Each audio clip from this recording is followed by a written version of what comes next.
Magandang hapon mga kaparming. Ito, labas na ako dun sa malaga kong kambing mga kaparming, pero may kape muna ako. Ito mga kaparming, kita na sa inyo.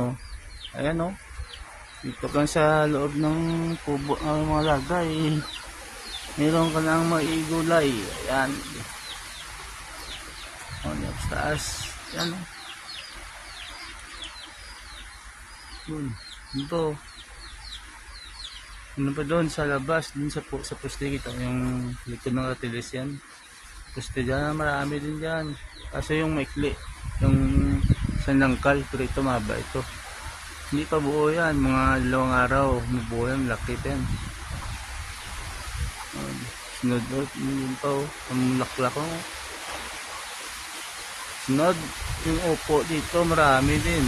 Tulad ng namatay na kasi isa kong upo ng tanda dito, pero bago siya namatay siguro alas mga 50 na bunga na ibigay niya siguro sa akin. Namigay ko rin sa mga mga relatives ko, lahat sila nakatikim din. Simple din sa labas yung gulayan ko, maliit lang gulayan pero grabe marami pagmumunga. Talagang pagsipag ka lang, kahit malaki lang maliit lang yung gulayan mo kung sipag ka mo tanim. Sigurado hindi ka nabili ng gulay. Yun mga farming, at dito lang na yung video ko. Yan, nagsagawa ng pagkain. Marbus ako kasi sayang din. Nagpasan yan.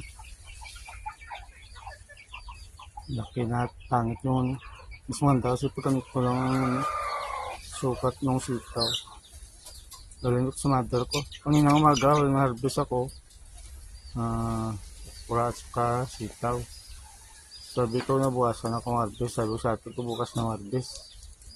Pero ngayong hapon, nung naggilig ako sa mga bagong tubo ko na pitsay, kita ko laki na biglang lumaki. Kaya kinuha lang kasi sayang nabukasan baka hindi yung harvest. Yung harvest naman to, daling ko sa mother ko sa taas. Kaya muna yung patula ko, yan lang maikli lang yung kinuha ko kasi yan nabukasan siguro tanda na yung tangit niya. Ito yung dito ko. Ito nadaraw pa yan. Nadaraw pa yan. PDP yan. Yan o. Yan pa. Yan namulaklak.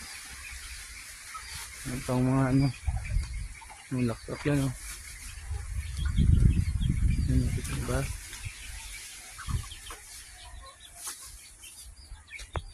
Dito na yan sa sa loob ng mga laga ko. Ito yung kubong ginawa ko. Dito rin ako nagsaing. Simple yan ang kwarto ko. And dati ay close yan. Nagyan ko ng pintuan para may access ko dito sa Kapagod kasi mag-ikot ako doon ako sa sa gate. Kaya gawa na ako ng pintuan. Yung mga farming at tignan sa mother ko. Yung okra, hindi pa siya kumakapag-harvest. Bukas siguro. Yung maliit pa. Langanin. Nabukas, malaki yan. Farming, bye bye.